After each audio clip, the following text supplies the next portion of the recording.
मैं सबको बोलना चाह रहा हूँ कि मैंने सुना है कि आईपीएफटी के ऑफिसेस या उनके घर में अटैक हो रहा है, उनको ऑफिस जलाया जा रहा है।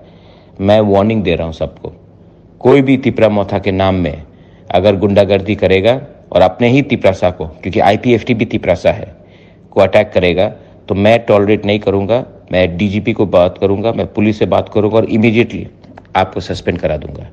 ये मेरा फाइनल वार्निंग है। तिपरा मोथा के नाम में तिपरासा को अटैक नहीं करेगा। ये बुबागरा का फाइनल वार्निंग है सबको, जो हमारे नाम में, जीत के नाम में ये वायलेंस क्रिएट कर रहे हैं। और एक खबर मुझे मिला है कि विजय मिसल के लिए आप लोग बहुत लोग से रुपया इकट्ठा कर रहे हो। अगर मुझे मालूम पड़ा कि किसी ने रुपया उठाया तिपरा मोथा के नाम में, तो मैं आपको अरेस्ट कराऊंगा, आपको जेल में डालूंगा और तिपरा मोथा से आपको हमेशा के लिए निकाल दूंगा।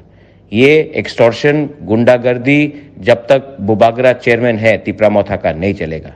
ये मैसेज सबको आप भेजिए और मैं अपील करता हूं, शांति रखिए, काम पीस रखिए। तिपरासा के संग झगड़ा नहीं करेगा, आईपीएफटी के ऊपर अटैक नहीं होगा। ये मेरा मैसेज है सबको और वार्निंग भी है जो ये बात को नहीं समझते ठीक से।